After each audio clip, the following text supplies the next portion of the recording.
오늘 아침에 우리에게 주신 하나님의 은혜의 말씀은 마가복음 5장 21절에서 24절 말씀, 35절에서 43절까지의 말씀입니다. 21절부터 24절까지 먼저 합독하겠습니다. 예수께서 배를 타시고 다시 저편으로 건너가심에 큰 무리가 그에게로 모이거늘 이에 바닷가에 계시더니 회당장 중 하나인 야이로다 하는 이가 와서 예수를 보고 발 아래 엎드려 많이 간구하여 가로되 내 어린 딸이 죽게 되었사오니 오셔서 그 위에 손을 얹으사 그로 구원을 얻어 살게 하소서 하거늘 이에 그와 함께 가실새 큰 무리가 따라가며 애워싸 밀더라. 35절 이하로 아직 말씀하실 때 회당장의 집에서 사람들이 와서 가로되 당신의 딸이 죽었나이다. 어찌하여 선생을 더 괴롭게 하나이까. 예수께서 그 하는 말을 곁에서 들으시고 회당장에게 이르시되 두려워 말고 믿기만 하라 하시고 베드로와 야고보의 형제 요한 외에 아무도 따라함을 허치 아니하시고 회당장의 집에 함께 가사 헌화함과 사람들의 울며 심히 통곡함을 보시고 들어가서 저희에게 이르시되 너희가 어찌하여 헌화하며 우느냐. 이 아이가 죽은 것이 아니라 잔다 하시니 저희가 비웃더라. 예수께서 저희를 다 내어 보내신 후에 아이의 부모와 또 자기와 함께한 자들을 데리시고 아이 있는 곳에 들어가사 그 아이의 손을 잡고 가라사대 달리다굼 하시니 번역하면 곧 소녀야 내가 내게 말하노니 일어나라 하심이라. 소녀가 곧 일어나서 걸으니 나이 12살이라. 사람들이 곧 크게 놀라거늘 예수께서 이 일을 아무도 알지 못하게 하라고 저희를 많이 경계하시고 이 소녀에게 먹을 것을 주라 하시니라. 아멘. 오늘 말씀은 마가복음 4장 35절 이하로 기록되고 있는 4개의 기적들 가운데 마지막 기적들 4개의 이야기들 중에 절정에 해당되는 기적이라고 볼 수 있습니다. 예수님께서 우리를 위험, 데인저로부터 우리를 구원하실 수 있는 하나님의 아들이십니다. 믿으십니까? 예수님은 우리를 demons, 악한 영으로부터 우리를 구원하실 수 있는 하나님의 아들이십니다. 믿으십니까? 예수님은 우리를 disease, 질병으로부터 구원하실 수 있는 하나님의 아들이십니다. 믿으십니까? 그리고 마가는 최종적으로 여러분 인간의 가장 최종적인 문제가 벽이 뭐예요? 죽음이에요. 예수는 우리를 죽음으로부터 구원하실 수 있는 하나님의 아들이십니다. 믿으세요?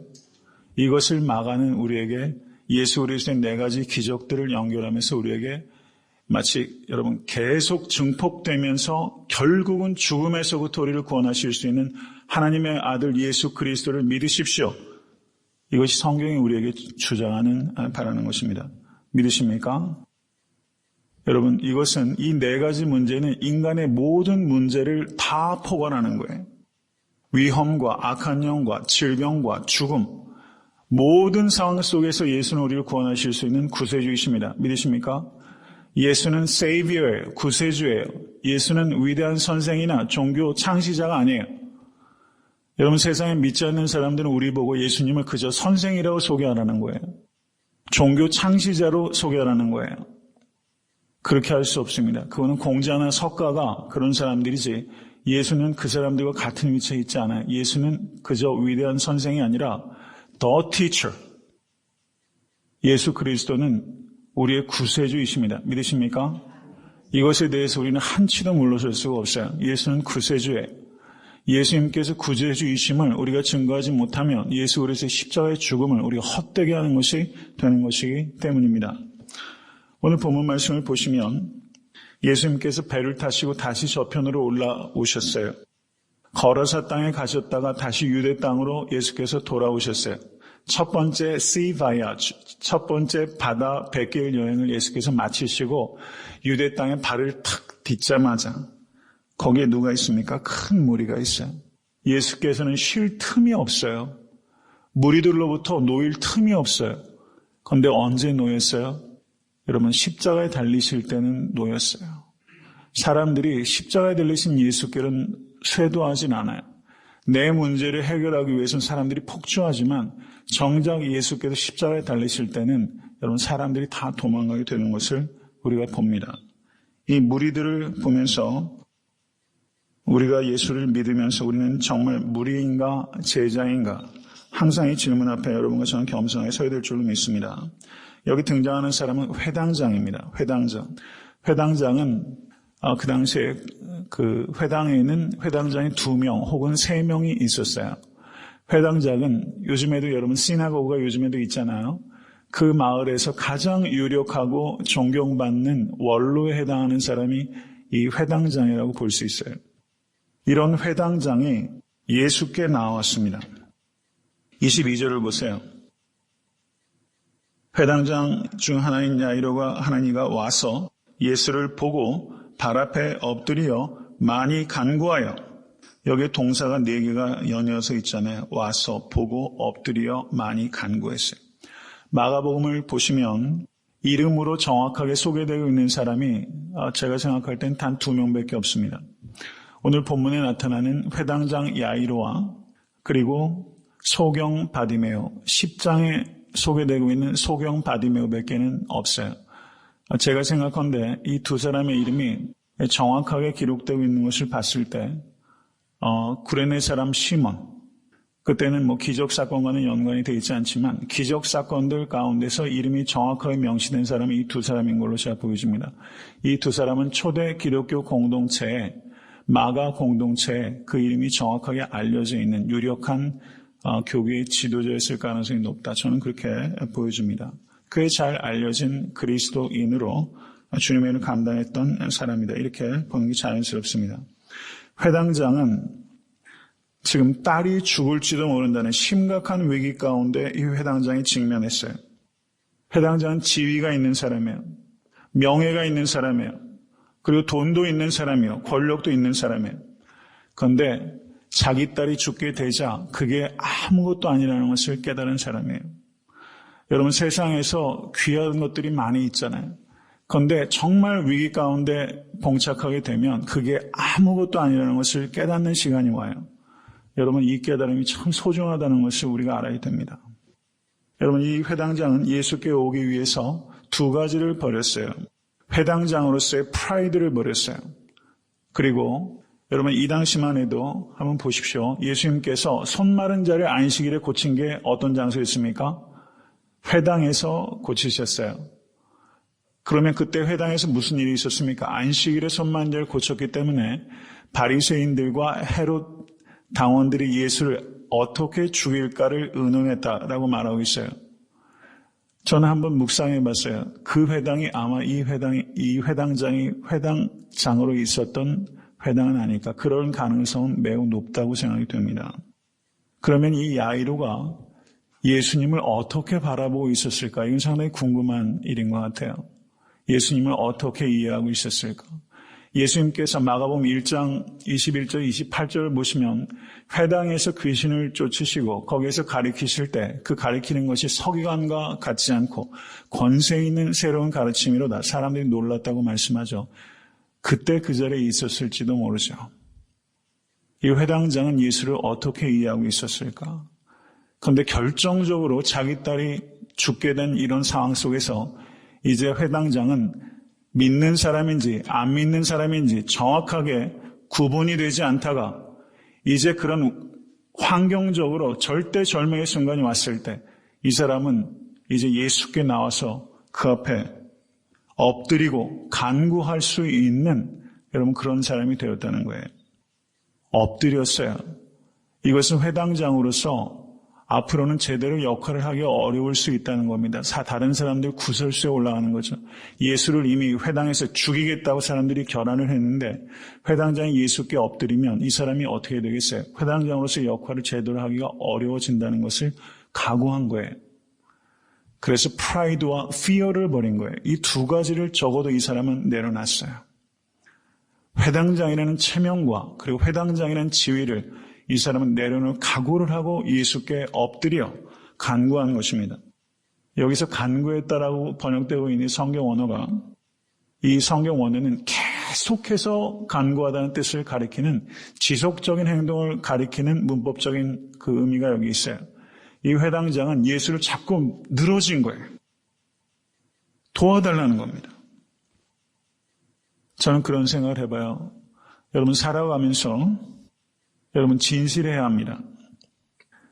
우리가 살아가면서 가장 진정성을 갖게 된 순간이 언제라고 생각하세요? 많은 사람들이 그렇게 얘기를 해요. 죽음에 직면했을 때 그 사람이 가장 그 사람다워진다고 이야기를 해요. 일리가 있죠. 우리가 일생 전체를 통해서 볼 때 가장 그 사람다워지는 순간, 그건 죽음 앞이라고 볼 수 있습니다. 그 시간과 한번 우리가 생각해 봤을 때 회당장이란 이 야이로가 가장 진실해졌던 시간이 언제일까? 그 시간이 바로 지금 딸이 죽음에 직면한 이 순간에 이 회당장은 가장 진실해졌어요. 가장 진실해졌어요. 여러분, 우리에게도 딸이 죽어가는 것과 같이 예기치 않는 사건, 사고가 우리에게도 아마 있었을 것이고 인생의 한 정상적인 부분이라고 생각합니다. 그런데 그 일 때문에, 그 고통스러운 일 때문에 내가 겸손해질 수 있고 그 일 때문에 내려놓아지지 않는 일들이 내려놓아지고 그 일 때문에 내가 진실해지고 그리고 그 일 때문에 내가 예수를 떠나는 것이 아니라 예수께로 가까이 갈 수 있고 그 일 때문에 내가 예수께 기도할 수 있고 그렇게 되면 그 일이 나쁜 것이 아니라 그 일은 위기가 아니라 사실상은 기회고 그 일은 저주가 아니라 사실상은 축복이고 야이로에게 이 시간은 예수께 나오기 전에는 최악의 순간이지만 예수께 나옴으로 말미암아 최선의 시작이라는 것을 믿으실 수 있게 간절히 축원합니다. 예수께 나올 수만 있으면 그것은 항상 최선의 시작이에요. 여러분, 이것을 믿으실 수 있게 간절히 바랍니다. 여러분, 인간은 외부적인 환경 때문에 불행해지지 않습니다. 우리 환경 때문에 행복해지지도 않아요. 우리가 착각해요. 외부적으로 어떠한 일이 나에게 닥친다 할지라도 그것 자체 때문에 불행해지지 않습니다. 그럼 무엇 때문에 불행해지는가? 나에게 닥치는 그 일에 대한 내 선택 때문에 불행해져요. 지금 야이로는 엄청난 환란이 그에게 닥쳐왔지만 그가 바른 선택을 함으로 말미암아 그 일은 최악이 아니라 최선의 시작이 된 것을 믿으실 수 있게 간절히 축원합니다. 여러분, 우리가 어떤 문제가 있든지 간에 그거를 예수께 가지고 와서 그분 앞에 엎드려 지속적으로 간구할 수만 있다면 그리고 하나님의 은혜를 힘입을 수만 있다면 우리는 항상 최선에 들어갈 수 있는 거예요. 믿으십니까? 이것이 믿음의 길입니다. 야이로의 간청을 예수님께서 들어주셨어요. 그리고 야이로가 분주한 마음으로 예수님을 모시고 자기 집으로 가고 있었어요. 사람들도 무리가 에워싸서 거기를 쫓아가요. 그런데 예기치 않게 혈루병 걸린 여인이 중간에 툭 튀어나오더니 예수님께서 그를 고쳐주셨으면 그냥 빨리 가면 좋은데 예수님께서 계속 둘러보시면서 이 여인이 나오기를 기다리시잖아요. 그때 제일 속이 타는 사람이 누구였겠어요? 회당장 야이로죠. 아주 죽을 맛이었을 거예요. 정말 죽을 맛이었을 거예요. 새까맣게 속이 탔을 거예요. 그런데 여기 말씀을 보십시오. 이게 참 기가 막혀요. 35절 보세요. 34절. 예수께서 알아서 따라 내 믿음이 너를 구원하였으니 평안히 가라. 내 병에서 놓여 건강할지어다. 아직 말씀하실 때 회당장의 집에서 사람들이 와서 가로되 당신의 딸이 죽었나이다. 어찌하여 선생을 더 괴롭게 하나이까. 그렇게 예수님께서 한 여인을 구원하실 때 한 여인은 죽었어요. 12년 동안 혈루병 걸린 여인은 구원을 받는 그 순간에 12살 난 내 딸은 죽어요. 얼마나 기막힌 소식이 동시에 들어온 거예요. 이 회당장에. 휘청했을 겁니다. 다 끝났다. 그냥 머릿속이 하얘졌을 거예요. 다 끝난 것이죠. 끝난 겁니다. 정말 끝이 난 거예요. 그런데 어떻습니까? 예수님께서 뭐라고 하십니까? 예수님께서 간결하게 선포하세요. 34절. 36절. 예수께서 그 하는 말을 곁에서 들으시고 회당장에게 이르시되 두려워 말고 믿기만 하라. 여러분 따라하십시오. 두려워 말고 믿기만 하라. 믿기만 하라. 이렇게 말씀하셨어요. 한 가지 중요한 게 있습니다. 여러분, 야이로가 예수님을 모시고 빨리 가야 되잖아요. 근데 예수님께서 지체하셨어요. 지난주 설교도 제가 말씀을 드렸지만 하나님께서는 침묵하실 수 있는 권리와 주권과 자유가 있으세요. 예수님께서는 지체하실 수 있습니다. 이것을 받아들이실 수 있는 믿음을 가지실 수 있게 간절히 바라요. 예수님께서는 내가 가자면 가고 멈추자면 멈추는 분이 아니에요. 예수께서 우리를 가자면 우리가 가는 것이고 멈추라고 하면 우리가 멈추는 것입니다. 예수님께서는 우리의 생각 밖에서 일하실 수 있는 분이에요. 지금 예수님께서 야이로의 집으로 가시면서 지체하신 것은 우리에게 중요한 걸 가리켜요. 예수님은 거친 사자와 같아요. 내 뜻대로 움직이는 분이 아니에요. 그런데 그것이 우리에게 최선인 것을 우리는 믿을 수 있는 것입니다. 지금 야이로가 다 끝냈다는 이야기를 들었을 때 예수께서는 두려워 말고 믿기만 하라라고 했어요. 야이로가 예수께 첫 번째 나올 때 두 가지를 내려놨다고 말씀을 드렸어요. 첫째가 pride, 두 번째가 fear를 내려놨어요. 어려운 선택을 한 거예요. 그런데 야이로가 더 중요한 선택 가운데 지금 놓인 거예요. 예수님을 가라고 할 것이냐 아니면 끝까지 갈 것인가. 지금 야이로에게는 더 중요한 선택에 놓인 거예요. 이건 다른 말로 하면 끝이 난 상황에서 희망을 선택할 것인가 절망을 선택할 것인가. 지금 야이로에게 이 선택이 주어진 거예요. 여러분 이런 상황이 우리 가운데 많이 주어지잖아요. 삶 속에서 내가 희망을 선택할 것인가 절망을 선택할 것인가. 여러분 믿음이 무엇입니까? 믿음은 알고 가는 길이 아니에요. 믿음은 알고 가는 길이 아니에요. 미래에 무엇이 일어날지 세부적인 국면을 우리는 몰라요.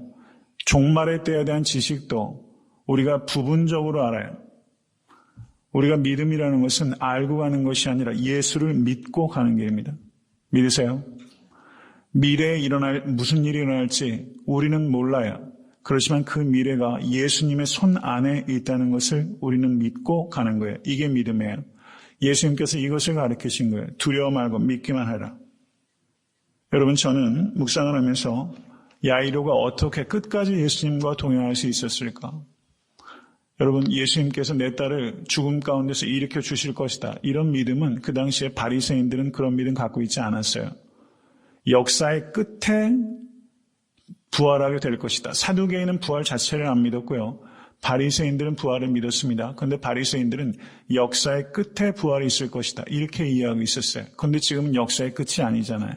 그런데 예수께서 지금 당장 자기 딸을 죽음 가운데서 일으킬 것이다. 이런 컨셉 자체가 바리새인들에게 없었어요. 그래서 저는 야이로가 예수께서 내 딸을 죽음 가운데서 일으키실 것이다. 이렇게 생각했을 가능성은 거의 희박하다. 이렇게 생각합니다. 그런데 왜 끝까지 갔을까? 저는 야이로가 자기의 집으로 오는 과정에서 뭘 봤어요? 혈루병 걸린 여인을 고치신 걸 봤어요. 병을 고치셨을 뿐만 아니라 예수님께서 그 여인을 나오도록 둘러보시고 나오자 따라 내 믿음이 너를 구원하였으니 평안히 가라. 내 병에서 너의 건강할지어다. 여러분 이 말을 하면서 예수님의 표정이 어떠셨을까 한번 상상해 보세요. 그 온화한 표정에 그 음성에 그 혈루병 걸린 여인이 단지 치유의 기적만을 경험하고 간다는 것이 아니라 만남의 기적을 예수님께서 주셨잖아요. 여러분 치유보다 더 중요한 것은 예수 그리스도와 만나는 사건입니다. 믿으십니까?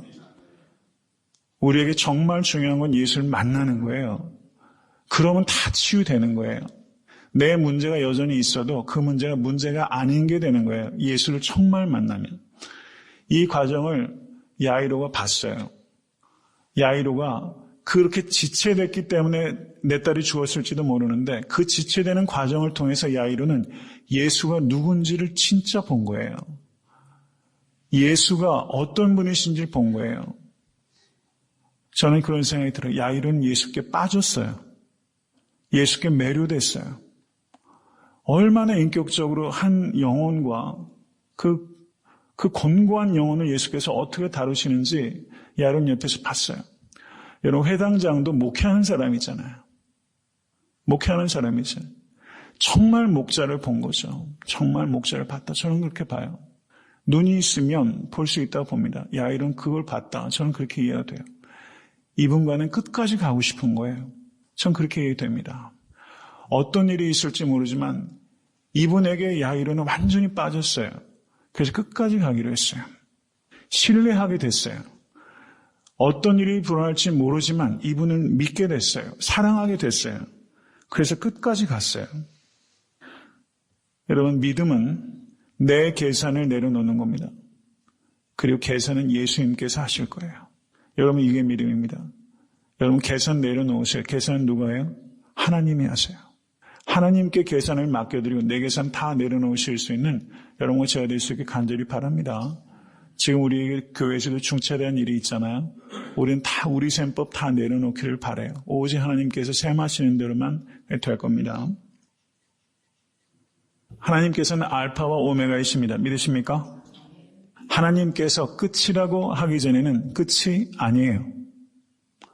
죽었다고 끝이라는 소식이 들려도 사람이 끝이라고 해도 하나님이 끝이 아니라고 그러면 끝이 아니에요.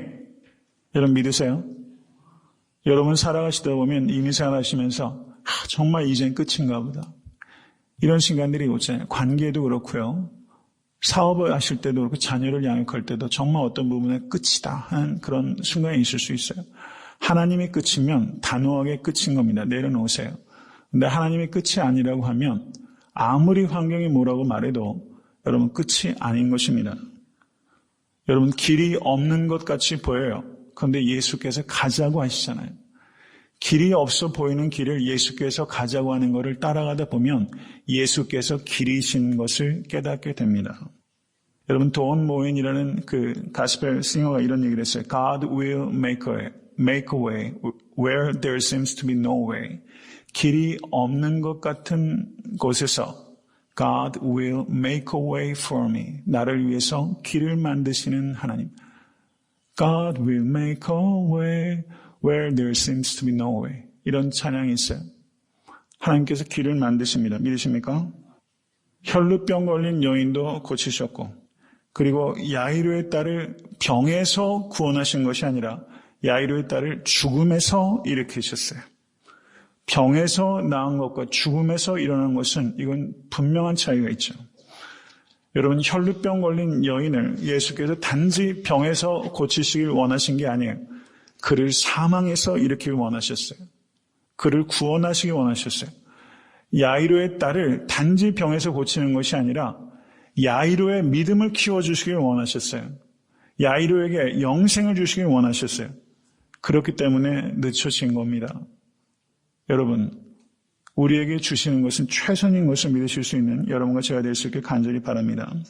거기에 도착하셨을 때 거기에 사람들이 환호하며 울고 있었다라고 말합니다. 세상 종교와 철학은 그저 옆에서 같이 울어주는 정도. 이게 세상 종교의 한계예요. 세상에는요, 호곡해주는 사람이 있어요. 사람이 죽으면 옆에서 같이 울어줘요. 이걸 직업적으로 하는 사람들이 있어요. 돈을 받고. 요즘에도 시골 가면 그런 사람도 있죠.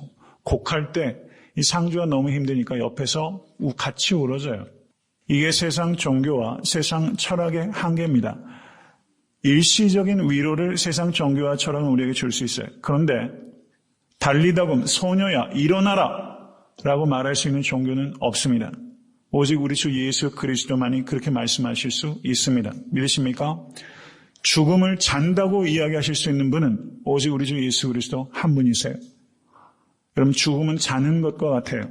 왜냐하면 우리는 일어날 것이기 때문입니다. 여러분 잠자리에 들어가려면 어때요? 편안하죠? 그 시간이 얼마나 좋아요. 자러 가면서 두려워하는 사람은 없잖아요. 여러분 이 심리적으로 쫓기는 사람들 그런 사람 말고 우리가 일반적으로 건강한 사람은 자러 가면 너무 좋잖아요. 여러분 죽음은 자는 것과 같아요. 그렇기 때문에 그리스도인들은 부활을 믿는 그리스도인들은 그리고 달리다 보면 소녀야 일어나라. 예수님께서 말씀하셨던 것처럼 마지막 때 주님께 재림하시면 우리가 그 순간에 죽어있는 상황이라면 우리도 그 음성을 듣고 우리도 일어나게 될 것입니다. 믿으세요? 이게 우리의 운명이에요. 그렇기 때문에 우리는 죽음을 두려워할 필요가 없어요. 죽음은 기피 대상이 아니라 믿는 자들에게 죽음은 기다림의 대상이에요. 여러분 사나 죽으나 하나님께 영광을 올려드리실 수 있게 간절히 축원합니다. 문제는 살아있으면서 우리의 소명을 감당하지 못하는 게 문제지.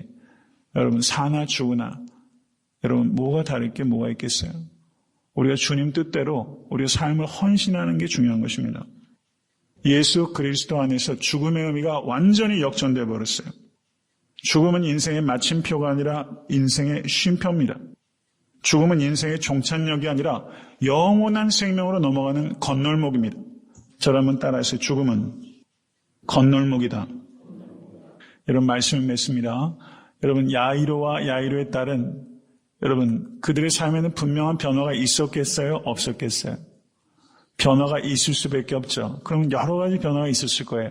어떤 변화가 있을까요? 제가 야이로의 딸이라면 생각해 보세요. 최소한 죽음은 안 무서워했을 거예요. 한번 죽어봤으니까.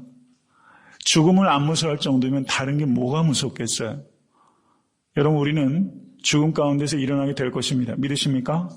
아직 우리가 체험적으로는 모르지만 우리는 말씀 속에서 그것을 믿어요. 그러면 우리는 죽음을 두려워합니까? 두려워하지 않습니까? 여러분, 죽음 두려워하지 않는 사람이 되시길 간절히 바라요. 그럼 세상이 감당하지 못해요. 이 믿음을 우리가 가지면요, 놀라운 일이 실제 일어나게 될 것입니다. 우리는 죽음도 두려워하지 않아요. 죽음도 불사해요. 여러분, 그러면 정말 우리의 삶 가운데 우리 애타한테 섬기는 교회를 통해서 놀라운 역사가 일어나지 않을래야 않을 수가 없을 거예요. 정말 부활의 믿음이 있다면. 여러분, 부활의 신앙을 가지고 오늘도 부활의 증인으로 살아가시는 여러분과 제가 될 수 있게 되기를 주님의 이름으로 간절히 축원합니다.